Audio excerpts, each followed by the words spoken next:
Vamos lá, pessoal. Então, continuando aí nossa explicação, ficou faltando aí no último bloco eu explicar o terceiro tipo de ação privada para vocês. Qual é o terceiro tipo de ação privada? Bota na lousa. Vamos lá. Então, o primeiro tipo de ação privada, regra geral, ação exclusivamente privada ou propriamente dita. Segundo tipo, ação privada personalíssima. Terceiro tipo, ação privada subsidiária da pública. Quando é que eu tenho ação privada subsidiária da pública? Vejam só, pessoal. A ação privada subsidiária da pública, ela tem duas previsões legais. Você vai encontrar a previsão legal primeiro na Constituição, lá no artigo 5º, que fala dos direitos e garantias fundamentais do cidadão, lá no artigo 5º, inciso 59, e você vai encontrar no artigo 29 do Código de Processo Penal. E qual é a intenção? Vê só, eu vou destrinchar o artigo 5º, inciso 59, que é esse artigo que justamente explica, não é o que você precisa saber para resolver essa questão. E o interessante para você notar, preste atenção no que eu vou falar agora, o interessante é que você tem que desenvolver o seguinte pensamento para compreender bem a ação privada subsidiária, que é o seguinte: quem é que promove a ação pública? Vamos lá, acompanhe o raciocínio comigo. Quem é que promove a ação pública? Você vai dizer, ah, Bruno, é o MP. É. Por quê? Porque está lá no artigo 129 da Constituição Federal.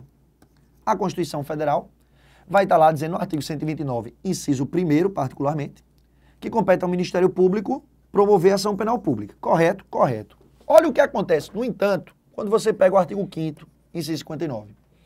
O artigo 5º, inciso 59, e também isso está lá no 29 do Código de Processo Penal, diz o seguinte, preste atenção na leitura. Será cabível uma ação privada, é cabível uma ação privada proposta, ou seja, pela vítima da infração penal, será cabível uma ação privada em um crime de ação penal originalmente o quê, pessoal? Pública.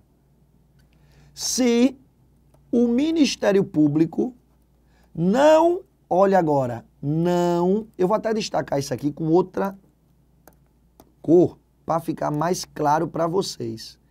Quando o Ministério Público não, aqui ó, não intentar, vamos voltar, não intentar a ação no prazo legal. Pronto. Se você pegar o artigo 5º e 159 da Constituição e o começo do artigo 29 do Código de Processo diz isso. É cabível uma ação privada em um crime originalmente de ação penal pública, ou seja, o crime originalmente era um crime de ação penal pública.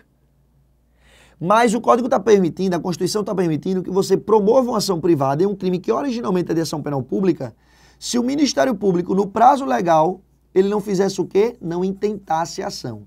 A merda tá aqui, ó. Por quê? Porque, na verdade, o Supremo Tribunal Federal, quando analisou esse dispositivo da Constituição, deu uma interpretação diferente da não intentar.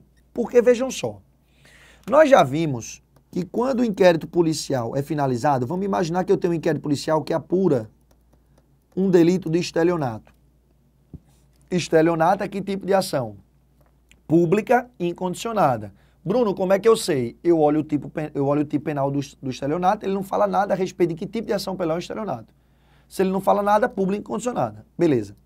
Quando acaba o inquérito, manda para o juiz, e se é público, ele abre vista para o MP. Não é assim? Aí nós vimos que o MP tem 3 opções. Se ele tiver justa causa e não tiver impedimento legal para propositura da ação, ele é obrigado a oferecer a denúncia. Não tem justa causa, mas vislumbra algumas diligências que podem requisitar, requisita novas diligências. Não tem justa causa nem diligência nenhuma, solicita o arquivamento. Beleza? Beleza. Olha o que acontece. O Ministério Público, ele tem um prazo legal para oferecer a denúncia. Esse prazo legal, ele é regra geral, deixa eu fazer até uma observação, vem para cá. Esse prazo que eu vou colocar aqui, regra geral, vai ser o prazo que eu vou consignar com vocês. Por que eu estou deixando claro que é regra geral? Porque vai existir algumas legislações específicas, por exemplo, tráfico de drogas, abuso de autoridade, lei eleitoral, que vão trazer prazos diferentes que o Ministério Público vai ter para oferecer a denúncia. Tranquilo. Eu vou colocar aqui a regra geral, quando não se tem, logicamente, uma norma específica para tratar diferentemente. Mas se você tem uma norma específica que trata diferentemente, você vai aplicar a norma específica, porque é um princípio de hermenêutica. Norma especial prevalece sobre norma geral. A regra geral é que o Ministério Público tinha que prazo para denunciar? Bota na lousa. O Ministério Público tem o prazo para denunciar a depender se o réu está preso ou a depender se o réu está solto. Se o Ministério Público pega um inquérito policial finalizado e vê que o réu está preso, o Código de Processo Penal diz que ele tem 5 dias para denunciar. Se o cara está, no entanto, solto, o inquérito tramita com ele solto, o Ministério Público tem 15 dias para denunciar. Então, esse é o prazo legal que o Ministério Público teria para denunciar. E onde é que eu quero chegar com isso? Presta atenção. Segundo a Constituição, seria cabível a vítima desse crime de estelionato aqui, a vítima desse crime de estelionato, promover uma ação privada em um crime originalmente de ação penal pública. Perceba, o estelionato originalmente é de ação penal pública. Mas a vítima desse crime de estelionato, que originalmente é de ação penal pública, que originalmente quem deveria promover a ação era o MP, a vítima desse crime de estelionato pode ingressar com ação privada para esse crime de ação penal pública se o Ministério Público não fizer o quê? Não intentar a ação. A minha pergunta é a seguinte: nessas 3 opções que o Ministério Público tem aqui, qual é a única, raciocínio, que ele intenta a ação? Pessoal, o que é intentar a ação? Vem pra cá. Intentar a ação, pessoal, é promover a ação. Intentar a ação é denunciar. Veja que das 3 opções que o Ministério Público tem, a única que ele intenta a ação é quando ele denuncia. Porque quais são as 3 opções que ele tem? Denunciar, intentando a ação. Requisitar novas diligências. Quando ele requisita novas diligências, ele não está intentando a ação, ele está pedindo para que o inquérito volte para a delegacia para continuar as investigações. Quando ele solicita o arquivamento, ele não está intentando a ação, ele está justamente querendo acabar com o processo judicial. O processo judicial não, querendo acabar, melhor dizendo, com o inquérito policial, não o processo judicial, o inquérito policial. Então veja que das 3 opções que o Ministério Público tem, a única que ele intenta a ação, a única que ele promove a ação é quando ele denuncia. Deu para compreender? Quando ele solicita novas diligências ou quando ele solicita o arquivamento, ele não está intentando a ação. Novas diligências vai voltar para o delegado. Arquivamento, ele quer acabar com o procedimento de inquérito policial. Mas onde é que eu quero chegar com você? É que você tem que ter um maior cuidado com a redação da Constituição e com a redação do Código. Por quê? Porque quando o Supremo Tribunal Federal analisou isso, o Supremo deu uma interpretação que se você se apegar à literalidade, você pode se lascar em prova.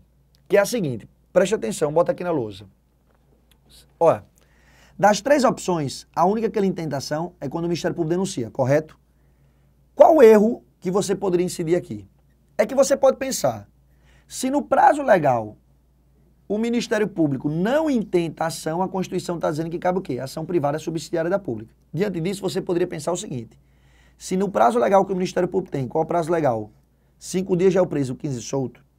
Se o Ministério Público pedir novas diligências, você poderia pensar o quê? Se ele pedir novas diligências, ele não intentou ação. E o que é que a Constituição fala?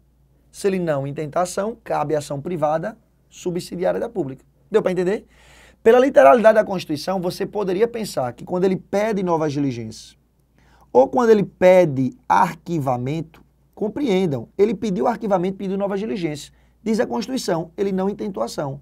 E diz a Constituição, quando ele não intenta, cabe ação privada subsidiária.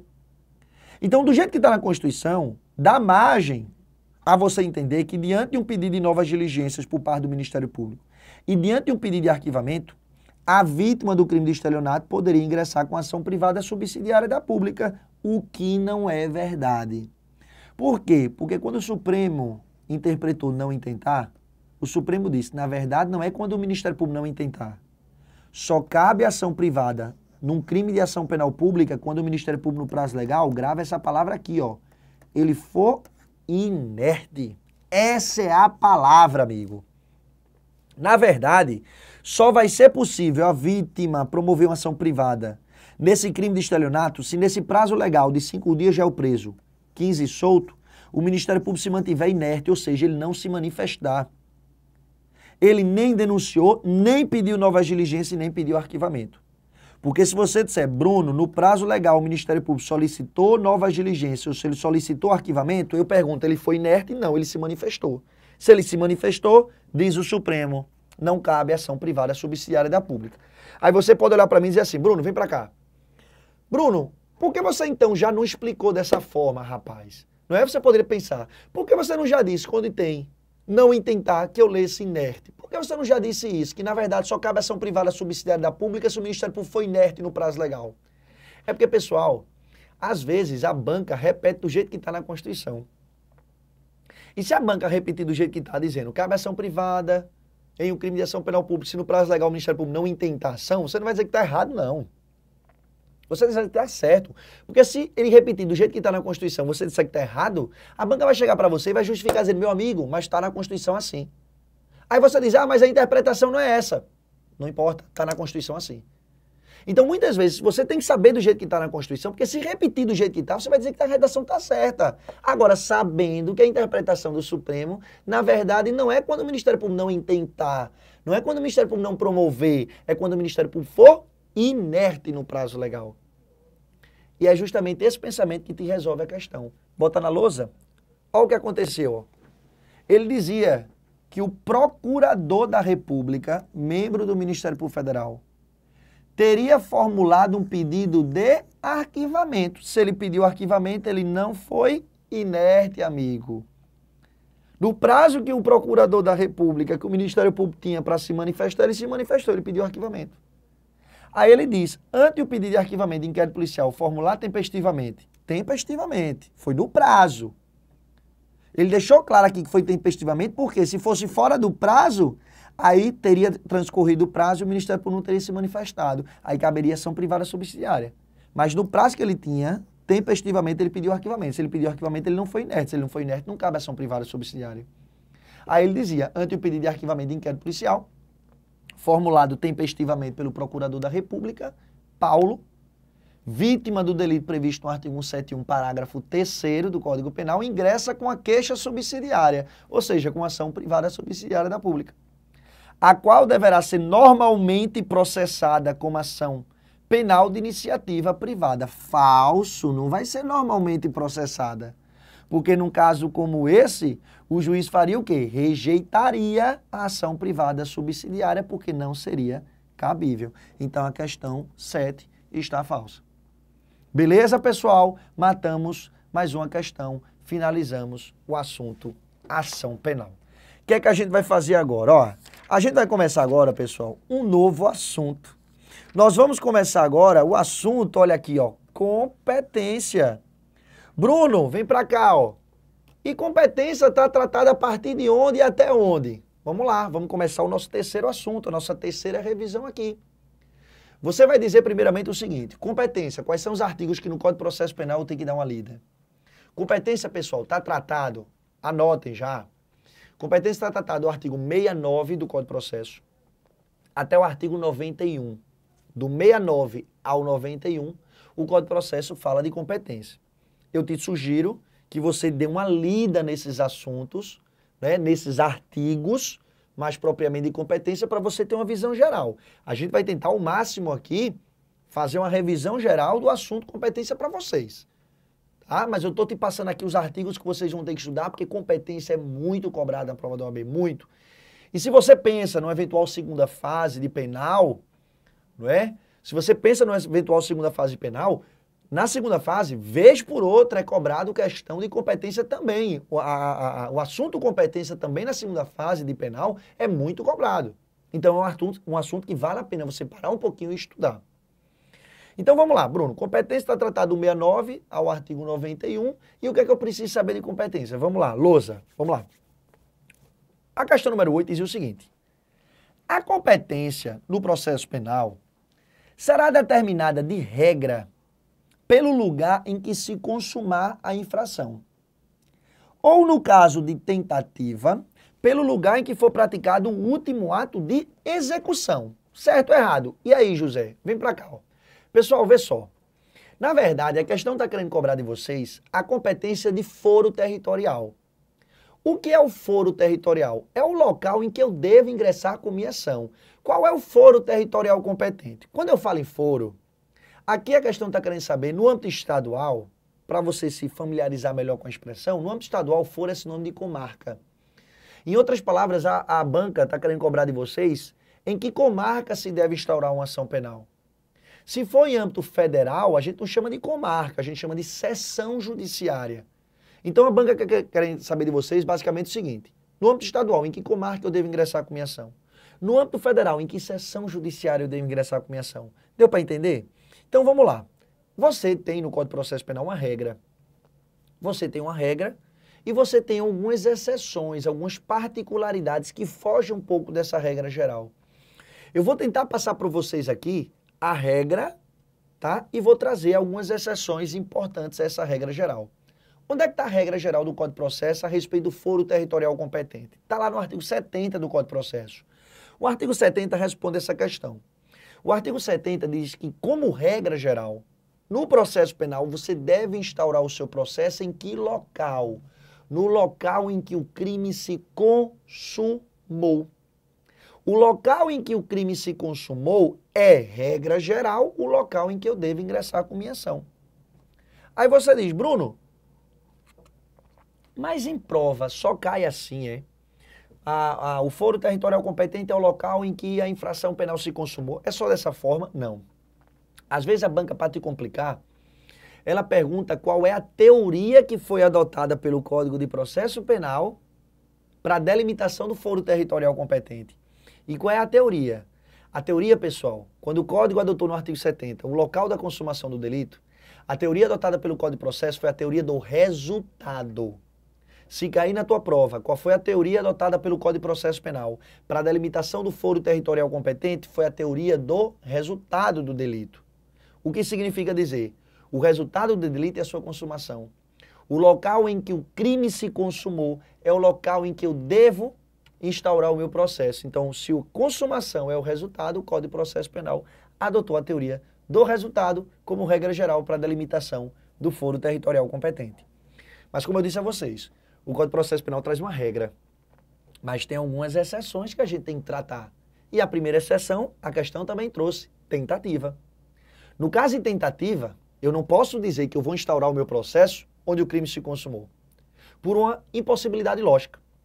Quando vocês estudam lá em Direito Penal, com certeza vocês vão estar vendo tudo com o professor Ricardo Galvão, que cá para nós, se você olhar para Ricardo Galvão, veja se ele não parece com aquele ator que fez o filme Virgem de 40 anos. É igualzinho, né? Ricardo Galvão é um artista de Hollywood, rapaz. Ele está disfarçado, ele está dando essa aula aqui para vocês. Veja, ele veio lá de Hollywood para dar aula para vocês. Ele é igualzinho ao Virgem de 40 anos. Olhe para a cara dele e veja se não é. Tá? Então vejam, vocês vão ver tudo lá com o Ricardo Galvão, professor de penal de vocês, que no caso de tentativa, eu tenho uma tentativa quando? Está lá no artigo 14, inciso 2º do Código Penal. O artigo 14, inciso 2º do Código Penal diz lá, diz-se o crime tentado quando? Olha lá, quando eu inicio a execução do delito e o delito não se consuma por circunstâncias alheias à minha vontade. Percebam que num crime tentado não há consumação. Se num crime tentado o crime não se consuma, obviamente, eu não posso dizer que no caso de tentativa eu vou instaurar o processo onde o crime se consumou. Porra, não posso. Até porque lá em Direito Penal vocês estudam, bota aqui na lousa, vocês estudam com o Ricardo o que a gente chama de intercrimes. O que é o intercrimes? É o caminho do crime. O crime passa por 4 caminhos normalmente. Você primeiro cogita a prática do crime. Imagina, eu vou soltar uma bomba aqui no eu vou passar. Estou cogitando. Depois você tem a fase da preparação, que é adquirir basicamente tudo que eu preciso para executar, que é a terceira fase. E se eu executar e conseguir êxito, eu tenho a 4ª fase, que é a consumação. A regra do código está aqui, ó. Onde o crime se consumou, teoria do resultado, eu devo ingressar com minha ação.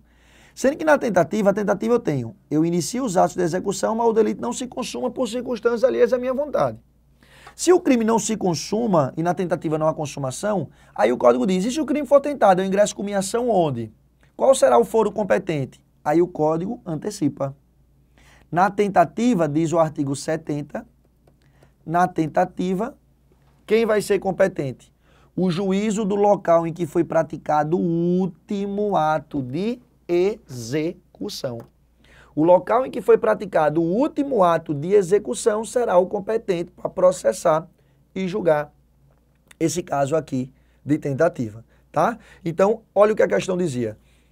A competência será de regra determinada pelo lugar em que se consumar a infração. Perfeito. Teoria do resultado. Aí ele diz, ou no caso de tentativa, pelo lugar em que foi praticado o último ato de execução. Perfeito. No caso de tentativa, a teoria não foi, portanto, a do resultado. Se a banca perguntar, local do ato de execução é a adoção da teoria da atividade. Então, se perguntar qual foi a teoria adotada pelo Código de Processo, tá? Para o crime tentado, você vai dizer que foi a teoria da atividade. Bruno, eu paro por aqui? Não. Vamos aprofundar isso aqui, então a questão está correta. Mas vamos aprofundar isso aqui vendo outras exceções que existem, tá? Porque a questão não cobrou, mas a gente vai ampliar o conhecimento de vocês. Vem para cá. Cuidado, pessoal, também com os chamados crimes à distância. Os crimes à distância têm uma peculiaridade. O que é um crime à distância? O crime à distância é aquele crime que eu tenho ação ou omissão do delito, os atos de execução ocorrendo em um local e o resultado do delito ocorrendo em outro local. Sendo que um desses dois locais estão fora do território nacional. Por isso que dá a ideia de crime à distância. Por que é um crime à distância? Porque é um crime em que os atos de execução ocorrem em um local e o resultado ocorre em outro local. Sendo que um desses dois locais estão fora do território nacional. Aí, nesse caso, qual foro territorial deve ingressar? Perceba uma problemática. Bota aqui na lousa. Eu posso ter um crime à distância em duas situações. Vamos imaginar aqui, ó. A primeira situação que eu posso ter em um crime à distância é o seguinte. Imagine que eu aqui, por exemplo, aqui em Recife, no estúdio aqui do Recife, do Eu Vou Passar. Aqui do Eu Vou Passar, ó. Imagine que eu estou no estúdio aqui do Eu Vou Passar e eu quero matar uma pessoa que se encontra lá em Buenos Aires, na Argentina. Beleza, o que é que acontece? Imagine que eu quero matar esse cara que está lá na Argentina, pegando uma comida típica aqui da região, um bolo de rolo, envenenando esse bolo de rolo, e, mediante atos de ação ou omissão, atos de execução, eu enveneno esse bolo de rolo e jogo para lá, ó, para que esse argentino coma lá esse bolo e morra. Os atos de execução se deram em Recife e o resultado do delito se deu em Buenos Aires. Beleza, preste atenção agora. Se eu fosse adotar a regra geral é que eu devo instaurar o meu processo onde? Em Buenos Aires. Não é isso? Porque lá se deu a consumação, lá se deu o resultado. Sendo que você não pode dizer que o Brasil é competente e o processo vai ser instaurado lá em Buenos Aires. Aí, nesse caso de crime à distância, quando o resultado se dá fora, o código diz, neste caso eu vou instaurar o processo onde no Brasil foi praticado o último ato de execução do delito. Então, aqui eu não aplico a regra geral. Mas percebam que eu posso ter um crime à distância, o contrário. O contrário como?